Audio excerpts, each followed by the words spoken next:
Hey everyone, कैसे हैं आप सब। स्वागत है आपका एक और नई वीडियो में जिसमें हम बात करने वाले हैं पॉप कल्चर से जुड़े कुछ नए अपडेट्स के बारे में और कुछ नए रूमर्स के बारे में, जैसे स्पाइडरमैन 4 और ब्लैक पैंथर से रिलेटेड एक एनिमेटेड सीरीज के बारे में। तो बढ़ते हैं हमारी पहली न्यूज़ पर।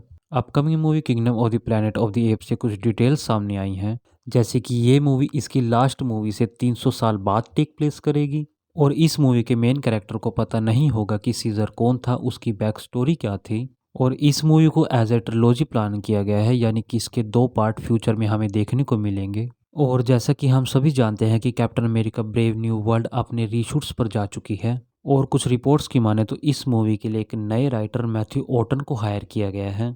अब इस मूवी में बहुत ही हैवी रीशूट्स होंगे और कुछ नए एडिशनल सीन को भी ऐड किया जाएगा। और upcoming animated series what if के सीजन 2 के सभी एपिसोड के टाइटल को रिवील कर दिया गया है, जो कि अभी आप स्क्रीन पर देख रहे हैं। और upcoming animated series Spiderman freshman year के टाइटल को अब चेंज कर दिया गया है, जिसको अब बुलाया जा रहा है फ्रेंडली नेबरहुड स्पाइडरमैन। और मार्वल ब्लैक पैंथर की एक स्पिन ऑफ एनिमेटेड सीरीज पर काम कर रहा है जिसका टाइटल है आइस ऑफ वकांडा। ये सीरीज वकांडा के उन वॉरियर पर फोकस करेगी जो कि वाइब्रेनियम की तलाश में पूरे वर्ल्ड में फैले हुए हैं। जहां जहां वाइब्रेनियम चुराया गया है वकांडा से, ये वॉरियर्स उनको कैप्चर करेंगे। और डायरेक्टर रायन कुगलर भी इस सीरीज में इन्वॉल्व रहेंगे। बढ़ते हैं हमारी अगली न्यूज़ पर। और कुछ र्यूमर्स की माने तो डेयर डेविल और एंटमैन दोनों ही हमें स्पाइडरमैन 4 में दिखने वाले हैं। हमें इस मूवी में तो डेयर डेविल एक अच्छे खासे रोल में दिखेगा, लेकिन एंटमैन हो सकता है इसमें सिर्फ एक कैमियो रोल में हो। लेकिन फिलहाल के लिए तो ये एक र्यूमर है, अभी कंफर्म नहीं है।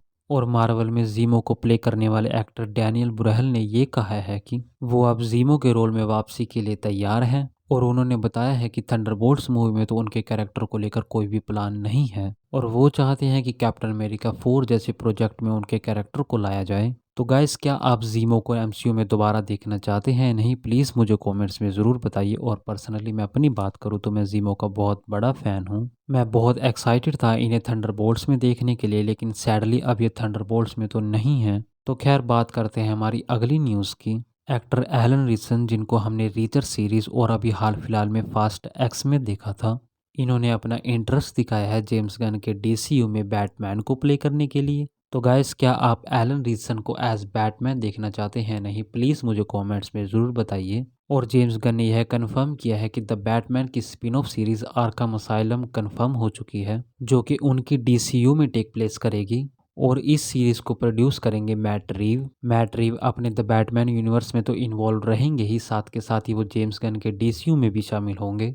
और जेम्स गन ने अपनी तरफ से यह कंफर्म कर दिया गया है कि निकोलस होल्ट ही प्ले करेंगे लेक्स लूथर। और जैसा कि हमने पिछले थंडर न्यूज़ में बात की थी कि जेम्स गन ने अपने भाई शॉन गन को कास्ट कर लिया है एज मैक्सवेल लॉर्ड, तो इसी पर एक इंटरव्यू के दौरान जब किसी ने जैकरी लेवाई से पूछा कि आपका इस बारे में क्या कहना है, तो जैकरी लेवाई ने ये कहा है कि अगर आप डीसीयू चला रहे के भाई हो तो आप कोई भी कैरेक्टर प्ले कर सकते हो। गाइस, उनका ये साफ इशारा जेम्स गन के चल रहे डीसीयू में नेपोटिज्म को लेकर है। आपके इस बारे में क्या थॉट्स हैं? प्लीज़ मुझे कमेंट्स में ज़रूर बताइए।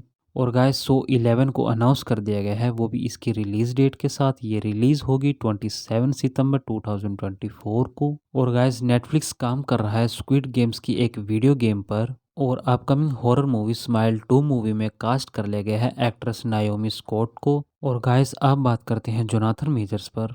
एक्टर जोनाथन मेजर्स पर अपनी गर्लफ्रेंड को लेकर असोल्ट का केस चल रहा था और अब कोर्ट का फाइनल वर्डिक्ट आ चुका है and he is proved guilty right now. उन पर असॉल्ट और हरासमेंट के चार्जेस लगे हैं, जिनको लेकर मार्वल ने भी अब उन्हें फायर कर दिया है। यानी कि अब वे एमसीयू में कैंग या फिर कैंग के किसी भी वेरिएंट्स का रोल प्ले नहीं करेंगे। और जोनाथन मेजर्स अब मार्वल से किसी भी तरह से जुड़े नहीं होंगे। तो गैस, आप हमें कमेंट्स में बताइए कि मार्वल को अब कैंग के एक्टर को रिकास्ट करना चाहिए या फिर किसी नए विलन को लाना चाहिए। तो यही थी आज की वीडियो अगर पसंद आई हो तो लाइक करें, चैनल पर सपोर्ट दिखाने के लिए सब्सक्राइब कर सकते हो। Have a nice day.